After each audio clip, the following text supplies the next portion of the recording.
안녕하세요. 10월 23일 팟캐스트로 듣는 핵과 인간 방송 시작하겠습니다. 저는 평화네트워크 문채원이고요. 옆에는 정옥식 대표와 함께하고 있습니다. 안녕하세요. 네, 안녕하세요. 네, 요즘 건강이 안 좋아 보이세요. 괜찮으신가요? 방송에서 그런 얘기 하시면 안 아, 됩니다. 그럽니까? 뭐 제가 페북에도 이렇게 썼지만 네. 앞으로 일종의 뭐 조기 경보를 받은 셈이죠. 예, 예. 뭐 운이 근데 뭐, 좋았다고도 볼 수 있겠네요. 뭐 운까지는 아니고, 예, 아무튼 뭐 건강 관리에 좀 이 방송을 듣는 분들도 좀 신경을 많이 쓰시면 좋을 것 같아요. 네, 그렇습니다. 많이 좋아졌어요. 예, 걱정 안 하셔도 됩니다. 네. 네, 근데 저희가 지난 방송에서는 이제 핵무기만큼 위험한 핵발전 사례에 대해서 이제 이야기를 나눠봤었잖아요. 네, 이번에는 이제 오랜만에 냉전 그 역사로 다시 돌아오게 되었습니다. 네, 네. 네. 그러니까 지금 오늘 다룰 주제가 레이건 행정부 그리고 또 이제 고르바초프 소련의 공산당 서기장이었죠. 네. 이 두 사람의 아주 밀당 음. 이걸 좀 심도 있게 다룰 텐데 때마침 지금 그 미국의 도널드 트럼프 대통령이 지난주 주말에 INF 조약 네. IM이 아닙니다. IMF가 아니고 어, IN 네. 인터미디어트 뉴클리어 포스 트리티죠. 그러니까 우리말로 하면 뭐 그 중거리 핵미사일 폐기 협정. 근데 이게 이제 그 미사일 사거리가 500km에서 5,500km까지 제한을 두고 있기 때문에 네. 중거리 혹은 장거리, 그러니까 음. 대륙간 탄도미사일 이전까지의 탄도 및 그 순항미사일, 그 지상에서 발사하는 그 미사일을 모두 폐기하기로 한 협정인데 네. 이 협정에서 탈퇴할래? 그런 이야기 예. 탈퇴한단 말까지는 안 했지만 탈퇴할래? 탈퇴할까? 뭐 이 중간 네네. 사이에 좀 뉘앙스로 발언을 해서 또 전 세계 지금 안보 질서가 유동치고 있는데 이 조약을 체결한 사람이 바로 레이건과 고르바초프입니다. 그래서 음. 지금 상황을 이해하는 데 있어서 오늘 방송이 굉장히 유익할 거다. 어제 예. 시간상으로 이렇게 딱 맞았네요. 의도한 것도 아닌데. 예, 그러니까 우리가 지금 현실을 좀 잘 들여다보고 네. 또 앞날을 좀 이렇게 또 잘 전망하기 위해선 지난 일들을 또 깊이 있게 음. 돌아보려고 하는 노력들이 필요할 것 같아요. 예, 네. 그래서 우리가 그 INF 조약에 음. 대해선 진짜 한번 공방송에서 한번 깊이 있게 네, 다뤄보고 좋습니다. 오늘은 그 백그라운드라고 할 아, 수 네네. 있는 고르바초프와 레이건의 이 밀당에 대해서 짚어보면 좋을 것 같아요. 네, INF 말씀하시니까는 이제 레이건 행정부 2기에 이제 체결된 조약이잖아요. 네, 근데 2기와 달리 1기에서는 상당히 핵전쟁을 불사하겠다는 약간 그런 공격적인 모습을 보여주잖아요. 레이건 대통령이. 그렇죠. 네, 거기에 대해서 좀 설명해 주시면 좋을 것 같습니다. 그러니까 뭐 그렇죠. 우리가 예전에 방송에서도 뭐 그렇게 다뤘습니다만 이제 선거에 출마한 사람은 그 합법적인 테두리 안에서 혹은 이제 합법과 불법 이 경계를 이렇게 살짝 살짝 오가면서 수단 방법을 가리지 않고 선거에서 승리를 하려고 하잖아요. 네, 근데 이제 레이건의 전임자가 지미 카터 대통령이었죠. 네, 그러니까 지미 카터는 사실 대통령 임기 중에 했던 일보다는 이제 퇴임 후에 했던 일로 더 이제 각광을 받았고 그 덕분에 이제 노벨 평화상도 수상한 그 사람인데 그러니까 이제 카터 같은 경우에는 뭐 한편으로는 인권 외교를 대단히 좀 중시했고 네, 다른 한편으로는 이렇게 가다가 세계가 이 핵전쟁으로 망할 수 있다 이런 어떤 이제 생각을 가지고 나름대로 이제 좀 이렇게 그 미소 관계를 포함한 어떤 지구촌의 여러 가지 문제들을 좀 풀려고 하는 노력들을 좀 기울였어요. 네. 근데 별로 운이 좋지 않았어요. 아, 그런 어떤 노력이 그 절정에 달했던 시기에 그 상대자라고 할 수 있는 소련의 이제 브레즈네프가 굉장히 좀 깊은 병을 앓게 되면서 이 소련의 군부가 강경파가 특세를 하게 됩니다. 네, 근데 그 과정에서 유럽에 SS-21로 불리는 이제 그 중거리 핵미사일이죠. 이걸 이제 기습적으로 배치를 했고 또 이제 아프가니스탄 침공을 강행을 하면서 카터의 평화 정책이 엄청나게 이제 미국 내에서 공격을 당하게 되죠. 바로 음, 이제 그런 와중에 정치적으로 성장한 사람이 바로 레이건이었고 네, 레이건은 카터의 유화 정책 때문에 소련이 세계를 공산화시키려고 하는 네. 이런 어떤 이제 이 술책이 먹혀 들어가게 생겼다. 그래서 소련과의 전쟁, 핵전쟁에서 어떤 승리를 추구할 수 있는 아주 강력한 국가를 건설하겠다는 걸 이제 공약으로 내세우면서 미국 대통령의 당선이 됐었죠. 근데 레이건 대통령이 이제 1983년에 한 연설이 상당히 흥미롭더라고요. 네, 일명 스타워즈 연설이라고 네, 네. 불리는데 SDI를 통해 핵미사일을 무력화해서 핵미사일을 쓸모없는 것으로 만들면 핵 군축을 앞당길 수 있다라는 말을 했거든요. 그 근데 이분이 그 뭐 헐리우드 배우 출신이라 그런지 이 SF 공상과학 이런 어떤 생각을 많이 하신 네. 분이에요. 그러니까 SDI 이게 이제 전략 방위 구상이죠. 전략 방위 구상, 그러니까 Strategic Defense Initiative. 이 자꾸 영어가 나와서 죄송합니다만, 이런 용어들은 좀 알고 계시면 좋아요. 또 네, 그렇죠. 그렇죠. 예, 그러니까 이 SDI를 이제 스타워즈라고 불렸죠. 네. 그때 즈음에서 스타워즈라고 하는 영화가 개봉된 탓도 있지만, 스타워즈가 이제 기본적으로 그런 거거든요. 소련이 미국을 향해서 핵미사일을 발사하면 이게 이제 대기권 바깥을 넘어서 이제 우주 공간을 지나가지 않겠어요? 네. 그럼 우주에 그 레이저 기지를 만드는 거예요. 네. 레이저 기지를 만들어서 레이저를 뿅뿅뿅 쏴가지고 소련의 핵미사일을 다 떨어뜨리겠다. 예? 예. 그럼 인공위성이라던가 이런 게 상당히 많이 필요하겠네요. 그러니까 하나의 우주 기지를 만드는 거예요. 네. 인공위성은 당연히 그 탐지 추적하려면은 있어야 되는 것이고 우주의 레이저 기지를 만드는 거죠. 그래서 이제 우리 전자우락 같은 거 보면 그런 나오잖아요. 실제로 영화 스타워즈를 봐도 예? 그런 거대한 우주선이 네. 그죠? 우주 기지가 레이저를 쏴가지고 이제 뭐 적들의 이제 여러 가지 그 무기들을 갖다가 그 파괴하는 이런 모습들을 볼 수 있잖아요. 네. 근데 그 영화 속의 얘기를 현실로 만들겠다. 이런 어떤 네. 그래도 예. 지지를 상당히 많이 받았나 봐요. 지금 얘기를 들어보면 어떻게 그렇게 천문학적인 금액이 들어가고 또 너무 좀 현실이랑 안 맞아 보이는데. 그러니까 그 전에 그러니까 1972년도에 체결된 조약이 탄도미사일 방어 조약. 이게 ABM 조약이 있었어요. 네. ABM 조약이 있었는데 이 ABM 조약의 핵심적인 내용은 미국과 소련이 상대방의 핵미사일을 중간에 유격할 수 있는 요즘으로 표현하면 미사일 디펜스 네. MD를 사실상 만들지 말자라고 합의한 거예요. 네. 예, 사실상 만들지 말자라고 이렇게 합의한 거예요. 이게 선뜻 이해가 안 갈 거예요. 네.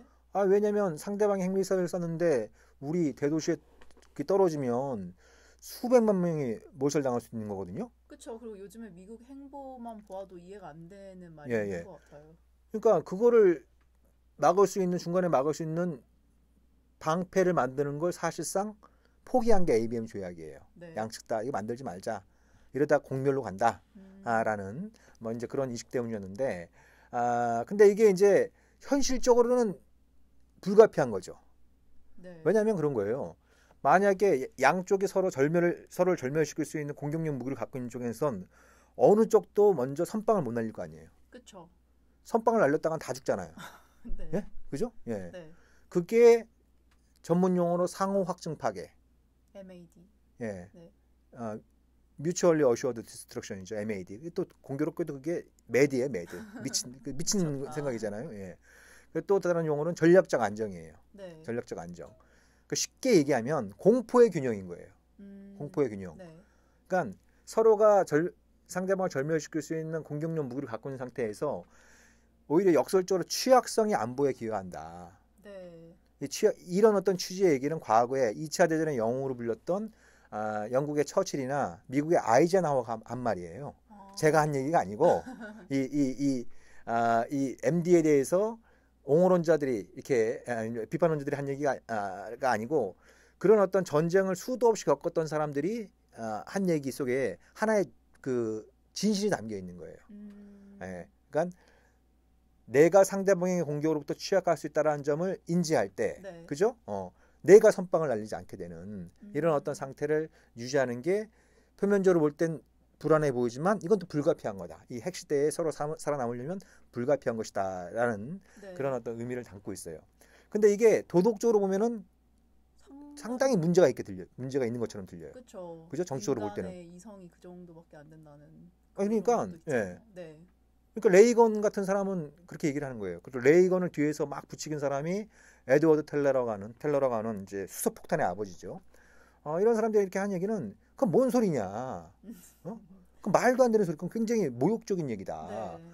어떻게 수천만 명의 우리 국민들의 목숨을 담보로 어떻게 그런 방식으로 평화를 유지하느냐. 네. 그래서 우리는 상대방의 미사일을 완벽하게 요격할 수 있는 방패를 구축함으로써 확실한 생존을 도모하겠다. 라는 거예요. 이게 정치적으로 굉장히 잘 먹히는 얘기예요. 그렇죠. 근데 그런 확실한 생존이 불러일으킬 수 있는 파장도 적지 않지 않나요? 뭐 소련 같은 경우에 가만히 있으리란 보장이 없으니까. 그러니까 그게 문제점을 얘기하려면 얘기가 길어져요. 네. 그렇죠? 그쵸. 얘기가 길어져요. 그리고 또 복잡해요. 네. 예? 예. 그러니까 이런 것들을 선뜻 납득시키기가 힘든 거예요. 이러면 유권자들은 정치인들이 아까 얘기한 것처럼 네. 당선을 위해서 수단 방법을 가리지 않는 사람들인데 그렇잖아요. 네. 그러면 어느 한쪽에서는 이 악의 제국 소련의 핵미사일로부터 우리 국민들을 방어하겠다, 보호하겠다. 미국의 경제력과 미국의 기술력이면 못할 게 뭐가 있느냐 이렇게 얘기하는 것과 그렇게 될 경우에는 예전에 이런저런 문제가 있었고 이런 기술적으로 이런저런 문제가 있었고 이 돈도 많이 들어가고 국제관계에 이런 파장을 일으키고 막 이렇게 막 문제를 얘기하면 도대체 이 사람이 무슨 얘기를 하는 건지 정치적 선전에는 크게 그렇죠. 도움이 되지 않겠네요. 그런 어떤 이제 부분이 있었던 거죠. 그래서 레이건이 그걸 이제 강력하게 밀어붙이면서 네. 레이건 일기 때는 미소 관계 일대 파란이 일어나게 되는 것이죠. 물론 저희가 뭐 레이건 행정부 2기를 살펴보면은 또 국면이 많이 전환이 되는 부분이 있지만 저희는 이제 또 정치적 선전이 딱히 필요하지 않기 때문에 그 확실한 생존의 파장도 좀 살펴봤으면 하는데 보니까는 이제 소련 같은 경우에 레이건 행정부가 이제 MAD 대신에 새로운 그런 SDI를 이제 내세운 MD를 추진을 했을 때 소련이 이제 뭐 핵 전력 증강을 핵 전쟁 준비로 간주하고 경보 즉시 발사 시스템을 강화했다고 하더라고요. 뭐 다른 뭐 다탄두, 핵미사일 등 공격 무기도 강화하는 동시에. 근데 경보 즉시 발사 시스템으로 인해서 되게 위험한 핵 전쟁 위기가 몇 번 있었다고. 그러니까 그런 거예요. 아주 간단하게 말씀드리면 두 사람이 서로 적대 관계가 있어요. 네. 예? 그러면 두 사람 모두 창을 들고 있으면 서로 그 창을 쉽게 쓸 수가 없잖아요. 왜 자기도 찔리니까. 네. 예? 예. 근데 어느 한쪽에서 방패를 갖는다. 그러면 방패를 든 사람 입장에선 찌르고 막는 게 가능해지잖아요. 그렇죠. 그죠? 그러면 창만 들고 있는 사람은 어떻게 하겠어요? 자기도 방패를 막 가지려고 할 거고 네. 그 방패를 갖는 게 여의치 않으면 더 많은 창을 만드는 거예요. 더 강력한 창을 만드는 거예요. 그리고 창이 정면에서만 찌르는 게 아니고 옆에서 찌르는 거, 뭐 뒤에서 찌르는 거. 창이 하나로 오다가 갑자기 창이 쫙 펼쳐지면서 여러 개의 창으로 막 변신하는 거. 네. 예? 이게 이제 MIRB 뭐 이런 형태의 이제 다탄두 미사일 뭐 이런 것도 이렇게 나타나는 거예요. 예? 그러면 나는 내가 방패를 가지면 더 안전하겠지 이렇게 생각했는데 네. 안보는 상대가 있는 거니까 상대는 수단 방법을 가리지 않고 이 방패를 무력화시킬 수 있는 방법들을 고안해내는 거예요. 그리고 네. 또 그게 또 훨씬 쉬워요. 방패를 갖는 것보다 이게 뭐 창과 방패 그러니까 굉장히 쉬워 보이지만 생각해 보세요. 이게 초속 몇 킬로미터로 날아오는 미사일을 갖다 막는다라고 하는 건 보통 일이 아니거든요. 보통 일이 아니니까 공격용 미사일을 만드는 게 훨씬 더 확실한 방법인 거예요. 네. 그래서 미국의 SDI를 주창했을 때 소련이 온갖 방법들을 다 동원을 했어요. 핵무기 보유수가 1986년에는 4만 개까지 도달했어요. 4만 개. 어마어마한 양이죠. 미친 거예요. 한 번이면. 그까지 필요하나 싶을 정도인데요. 그러니까 이제 안보 딜레마에 빠지면 그 함정에 빠지면 헤어나오지 못하는 거예요. 헤어나오지 못하는 거죠. 그리고 방금 얘기한 것처럼 뭐 다탄두 미사일은 기본이고 다탄두 미사일 중에 이제 아주 최첨단을 자랑했던 게 과시했던 게 그런 방식이에요. 단순히 다탄두가 아니고 이게 탄두가 분리됐을 때, 탄두가 여러 개로 나눠졌을 때 이 탄두가 중간에 각도를 꺾어가지고 네. 다 독립된 목표물로 떨어지는 거예요. 네. 그러면 우리가 그렇잖아요. 공이 똑바로 날아올 때는 이걸 잡기가 쉽지만 변화가 심해갖고 중간에 각도가 팍 꺾어지면 그거를 막기가 힘들잖아요. 그렇죠. 마찬가지예요. 예. 물리적으로 보면은 이제 그런 것들을 온갖 것들을 갖다 이제 동원 하니까 미국 내에서도 이게 우리가 잘하는 건가? 뭐 이런 이제 회의론들이 부상을 했던 거죠. 그래서 이제 그게 레이건 2기로 가면서 레이건 대통령이 핵무기 없는 세계를 주창하게 이르는데 또 도움이 되는 건가요? 그러니까 그분은 아주 독특한 분이에요. 그러니까 그분이 뭐 공개적으로도 그런 얘기를 했고 또 고르바초프를 만나서도 처음엔 그런 얘기를 한 거죠. 한번 생각해 보쇼. 이 우주에 미사일 방어, 미사일 요격 레이저 기지를 만들면 그러면 핵미사일이 필요가 없게 되지 않겠어. 네. 그걸 무용지물로 만들면 그러면 그게 필요성이 없으면 다들 폐기하지 않겠어. 그래서 우리가 SDI를 통해서 핵무기 없는 세계를 만들어 봅시다. 이렇게 이제 그 레이건이 고르바초프한테 얘기를 한 거죠. 네. 예. 그리고 고르바초프가 듣기엔 요즘 뭐 그 장난하나, 예? 장난하나. 그럼 그 양반 얘기는 고르바초프 얘기는 그런 거죠. 더 확실한 방법이 있다. 네. SDI도 안 하고 핵무기도 다 없애자. 예? 예. 네. 뭐 이런 식으로 이제 얘기를 꺼내는데, 근데 이제 고르바초프가 또 강하게 얘기했던 건 레이건한테 내가 당신한테 하고 싶은 얘기가 있는데 그 당신이 존경한다는 아이젠하워가 옛날에 뭐라고 그랬어? 미국이 이 군산복합체의 소나기에 놀아나고 있는데 네. 당신이 그 군산복합체의 영향력으로부터 자유로워질 수 있겠냐? 결국 SDI도 군산복합체의 영향에 따라서 이루어진 거고 그들의 배를 불리기 위해서 하는 건데 그 영향력으로부터 자유로울 수 있겠냐? 뭐 이제 그런 이제 의문을 제기하면서 초기에는 굉장히 그 레이건과 고르바초프의 정상회담이 여러 가지 난항을 많이 겪었었죠. 네. 근데 어떻게 하다가 뭐 순항을 겪었다고 해야 되나? 어떻게 하다가 국면이 전환되는 건가요? 사실 레이건이 그렇게 입장을 바꾼 것도 흥미롭고 또 그 냉전 시대에 두 지도자가 만나가지고 이야기를 하면서 유대감을 진전시키고 또 새로운 합의를 도출해냈다는 것도 그 과정도 좀 궁금하거든요.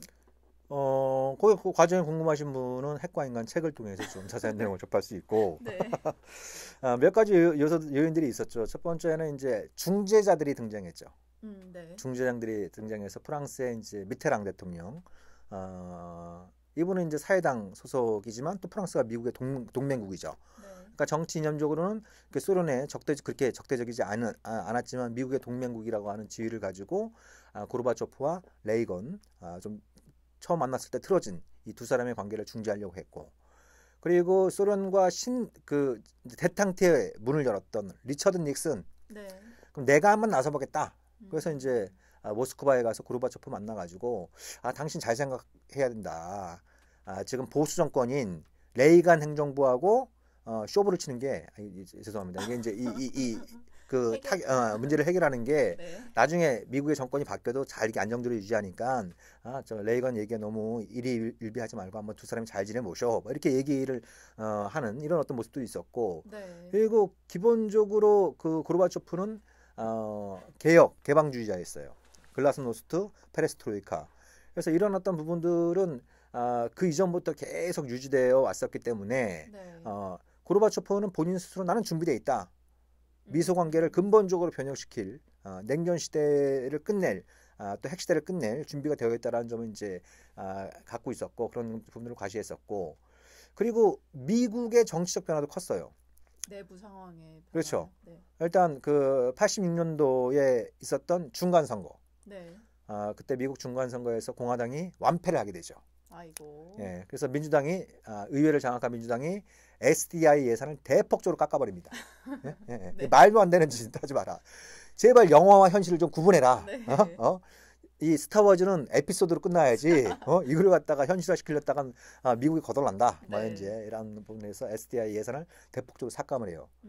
그리고 그리고 또 그 유명한 이란 콘트라 사건이 터지죠. 네. 예, 그러니까 그 레바논이었나요? 그 레바논에 억류된 그 미국 인질들을 구출하기 위해서 뭐 여러 가지 뭐 작전을 고안하다가 미국이 이란에 무기를 판매하고 그 무기 판매로 생긴 수익금을 니카라게 콘트라 반군을 지원하게 되는 거죠. 네. 그러니까 미국의 적성 국가인 이란에 무기를 판매했을 뿐만 아니라 미국 국내법에서 금지한 니카라과 반군을 지원한 것이 이제 발각이 되면서 이 대외 정책을 강경하게 주도했던 사람들이 이제 줄줄 쫓겨납니다. 줄줄 쫓겨나죠. 그리고 협상파였던 조지 슐츠 국무장관이 미국 외교안보 정책의 아주 핵심적인 역할을 담당하게 됩니다. 네. 예. 근데 그런 상황이 되니까 레이건 입장에서는 SDI 이게 이제 돈이 없어서 못할 판이 되는 것이고, 네. 그리고 자기가 이제 국내 정치적으로 엄청나게 궁지에 몰린 상황이니까 대외 정책에서 뭔가 성과를 내야 되는 이런 어떤 상황에 직면하다 보니까 이제 레이건도 변신을 하게 되는 것이죠. 그러면 중간 선거 이후에 레이건이 변신을 하게 되면서 이제 그 해 10월에 아이슬란드에서 미국이랑 러시아 정상회담이 있었잖아요. 네. 거기에서 나온 그 결과물을 이제 받아들이기로 한 건가요?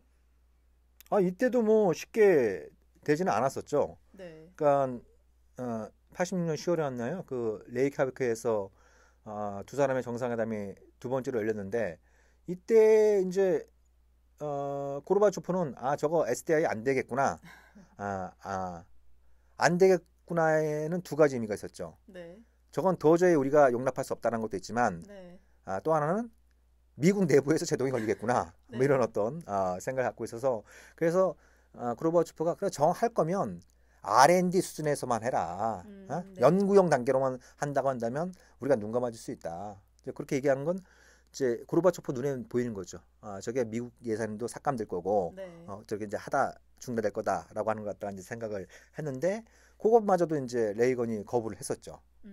근데 그 이후에 중간 선거가 실시되고, 아까 얘기했던 이란 콘트라 사건이 먼저 불거지고 이런 어떤 과정이 있으면서 이제 3차 그 정상회담 때부터는 이제 큰 성과를 내게 되는 것이죠. 그 큰 성과라는 게 우리가 서두 얘기했던 INF 조약. 네. 예, 그게 87년 12월 달에 고르바초프가 워싱턴에 갔을 때 그 조약을 체결하게 되는 것이죠. 네.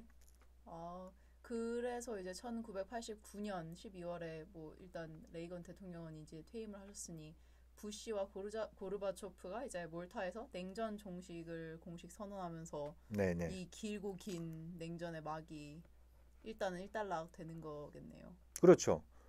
그러니까 그 아버지 부시죠. 조지 H.W. 부시. 네. 이 양반이 이제 몰타에서 고르바초프와 함께 이제 냉전 종식을 선언하는 그런 세리머니의 주인공이 됐죠. 예. 근데 여기에서 이제 냉전이 끝날 수 있었던 그 비법이라고 해야 되나요? 거기에서 이제 요즘 현대에도 우리가 차용할 수 있는 교훈이 있는 것 같은데 원래는 이제 핵무기가 지배하는 상호 확증 파괴 시대였잖아요. 네. 말씀하셨다시피 뭐 공포의 균형에 기반하면서 이제 안보를 탄탄히 하자 이랬었는데 이제 고르바초프가 나타나고 또 이렇게 정치에서 등장하면서 공동 안보 정신으로 바뀌어서 이제 뭐 그런 적대적인 관계를 청산하고 새로운 길로 나아갈 수 있다 이런 말씀을 책에서 하신 것 같은데. 그러니까 그 고르바초프가 유엔 총회나 이런 데서도 이제 그런 점을 강조했지만 냉전 시대의 안보는 상대방이 불안을 느껴야 상대방을 불안하게 만들어야 내가 더 안전해진다라는 네. 생각이었는데 과연 안전해졌냐? 라고 이제 인류사를 향해 질문을 던지는 거죠. 네. 그러면서 이제 자문자답을 한 거죠. 오히려 상대방이 안전하다고 느낄 때 나의 안보도 확보할 수 있다. 예? 그게 이제 협력 안보, 공동 안보로의 대전환을 얘기한 겁니다. 그게 이른바 뉴시킹, 네. 신사고의 아주 이제 핵심적인 골자죠. 예. 그거는 어떻게 보면 이제 우리가 평화를 추구하는 과정에서 하나의 어떤 이제 기본적인 그 가장 기본적인 정신으로 네. 삼을 법한 얘기예요. 음. 오늘날엔 너무나도 절실한 그쵸, 거의 얘기이고, 신냉전이라는 그죠? 이야기가 떠오르는. 특히 이제 남북 관계를 풀어가는 데 있어서도 굉장히 중요한 교훈을 주고 있는 단순히 네. 그것이 뭐 고르바초프가 말로 끊는 것이 아니고 또 그걸 행동으로 실천으로 옮겼던 네. 그런 지도자였기 때문에 그 총성 한 방 울리지 않고 냉전 종식을 가능하게 했던 네. 아주 역사적인 인물이 된 거죠. 그 공로를 인정받아서 91년인가요? 그때는 이제 노벨 평화상도 수상을 했죠. 네. 근데 냉전이 종식된 이후에도 그런 공동 안보 정신이 계속 지켜졌다고 볼 수 있을까요? 그게 해석하기도 별로 그렇게 되지를 못했죠. 미국은 냉전의 종식을 미국의 승리로, 그러니까 네. 샴페인을 터뜨린 겁니다. 예, 적을 무찌렀구나. 예, 그러니까 소련을 여전히 이제 적대 관계로 보면서, 그러니까 냉전이 양자 간의 합의에 의해서 종식됐다라는 거하고 네, 미국이 소련을 상대로 해서 냉전에서 승리했다라고 하는 것은 엄청난 차이가 있는 거거든요. 예? 그쵸. 엄청난 차이가 있는 거예요. 그건 냉전을 승패의 관점으로 해석하게 되면 미국에서는 승리했다고 한다면 소련에서는 패배한 거예요. 네, 그죠? 패배를 한 셈이 되는 건데 이거는 이 러시아인들의 자존심을 굉장히 자극하게 되는 겁니다. 왜냐하면 그거는 고르바초프는 결국 소련 내에서는 패배자로 기록되는 것이고, 네, 그죠? 그 와중에 또 소련이 몰락하게 되잖아요. 네, 예, 소련이 몰락하게 돼요. 그래서 러시아는 세계에서 2류, 3류 국가로 전락하게 됩니다. 그쵸. 전락하게 되는 이런 어떤 그 상황이 불거지니까 그것이 이제 어떻게 보면 오늘날 푸틴이 정치적으로 성장할 수 있었던 굉장히 중대한 자양분이 됐던 거예요. 푸틴이 뭐라고 그랬냐면 소련의 몰락, 미국이 승리했다라고 하는 이 냉전의 승리, 그리고 소련의 몰락은 20세기 최악의 지정학적 사건이다 라고 규정을 하면서 강한 러시아의 재건, 네, 예? 이걸 2000년부터 주구장창 지금까지 주장을 하고 있는 거예요. 예, 이런 어떤 이제 이 푸틴의 등장, 또 이 푸틴의 세계관이 미국이 어떤 승리감에 도취된 이 미국의 이 패권주의적 발상과 맞물리면서 오늘날 신냉전 혹은 냉전 2.0 이런 부분들이 다시 단순히 회자가 되는 것이 아니고 이게 현실로 나타날 조짐을 보이고 있는 하나의 역사적인 뿌리가 되고 있는 거죠. 뭐 물론 구소련 현 러시아도 그렇다고 말씀하셨지만 미국 같은 경우도 SDI는 이제 안 하지만 거의 비슷한 MD를 계속 확장해 나가려는 움직임을 보인다는 면에서 네. 그런 냉전적 사고방식을 버렸다고 하기 힘들 것 같아요. 냉전적 사고방식 이상이죠.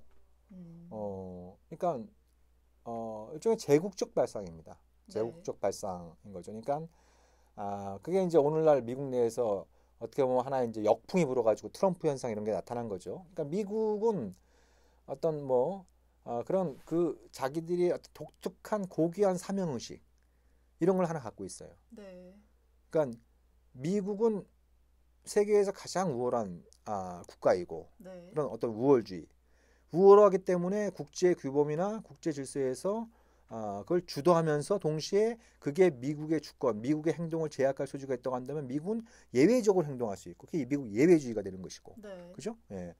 그러면서 이제 미국식 가치, 미국식 제도를 세계화 시켜야 된다라고 하는 어떤 무슨 묘한 그 사명감에 사로잡힌 네, 이런 어떤 그런 부분들이 냉전 시대도 있었지만 특히 냉전 종식과 함께 그게 미국 외교 정치의 도구만으로 자리 잡게 되는 것이죠. 예, 이른바 미국에서 표현하기는 자유주의적 헤게모니, 네, 예, 자유주의적 패권주의 이런 것들로 이제 자리 잡으면서 그러면서 이제 여기저기 전 세계에 막 개입하면서 마음에 안 드는 나라들 이렇게 막 체제를 갖다 바꿔내려고 하는 그 과정에서 전쟁도 막 서슴지 않는 네, 이런 모습들을 막 보이니까 그게 어떻게 보면 이제 트럼프 현상의 밑거름이 된 거예요. 정작 그 과정에서 미국 내부적으로는 이제 상처가 계속 골마가는 과정에서 미국 주리는 우리는 세계 경찰이 되어야 돼. 이런 어떤 모습들을 보이는 것이 미국 내부에서 이제 반격을 가하게 되는 이런 측면도 있다 보니까 그러니까 이제 세계 질서가 좀 혼돈의 상태에 빠지는 거예요. 그렇다고 해서 트럼프가 평화주의자도 아니에요. 이상하게 좀 김정은 위원장 만나갖고 난 사랑에 빠졌네 이상한 얘기들만 이렇게 하고 그러면서 우리 한반도에선 이게 이 피스메이커처럼 네, 이렇게 좀 이렇게 여겨지는 부분도 있고 불가피하게 그런 측면들도 우리가 인정을 해야겠지만 그렇지만 전반적인 문제를 볼 때는 오히려 이제 좀 그나마 불안하게 유지되었던 세계 평화 또 인류 사회가 공동을 안고 있는 문제에 대해서 미국 지도자답지 않은 그런 모습을 보이고 있는 것이죠. 네. 오늘 이렇게 냉전의 끝 그리고 그 역사가 현재로까지 이어지는 모습 되게 거창해 보이네요.에 대해서 이제 다뤄보았는데 앞서 말씀하셨던 INF나 이런 INF가 현재 미치는 영향 그리고 요즘 최근 소식과 이어가지고 이번 주 진짜 안보 목요일 금요일 방송에서 저희가 더 다뤄보도록 하겠습니다. 네, 그렇게 해야죠. 뭐 얘기를 하다 보니까 트럼프 얘기까지 나왔는데 네, 아, 마지막으로 드리고 싶은 말씀은 그런 겁니다. 우리 한반도의 운명이 이 냉전과 무관하지 않았죠. 그러니까 뭐 요즘 뭐 북미 관계가 또 뭐 좀 정체 상태에 다시 돌아가고 있고 2차 북미 정상회담도 뭐 미국 쪽에서 내년 초에 할래 뭐 이런 식으로 좀 이렇게 좀 연기하는 듯한 이런 분위기가 감지되면서 네, 약간의 좀 불안감이 있지만 여전히 이제 한반도 평화에 대한 기대감이 높지 않습니까? 그렇죠. 그렇지만 우리가 유념해야 될 것, 항상 유념해야 될 것은 우리의 운명이 어떤 그 타자들, 특히 이 강대국들 사이의 관계에 의해서 어쩔 수 없이 규정받는 성격이 굉장히 강하거든요. 예, 네, 그렇기 때문에 우리가 한반도 평화를 위해서라도 지금 강대국들 중심으로 해서 국제 정세가 어떻게 돌아가고 있는지 네, 이런 부분들에 대해서 우리도 계속 예의주시 해야 되지 않을까 이런 생각도 갖게 됩니다. 네. 네, 정말 옳은 말씀입니다. 네, 뭐 이렇게까지 말씀하지 마시고, 예, 아무튼, 예, 뭐, 네, 최원 씨, 수고 많으셨고, 네, 예, 또 대표님도 우리가 다음 주에는, 다음 주부터는 한반도 문제를 중심으로 해서, 드디어 예, 예, 4부가 예, 예, 뭐, 시작됩니다. 이런 네, 얘기를 중심으로 해서, 중요한 에피소드 중심으로 한번 얘기를 나눠보도록 하죠. 네, 알겠습니다. 예, 수고 많으셨어요. 네, 감사합니다. 이것으로 10월 23일 학과 안보 방송 마치도록 하겠고요. 저희는 다음 주에 다시 찾아뵙겠습니다. 감사합니다.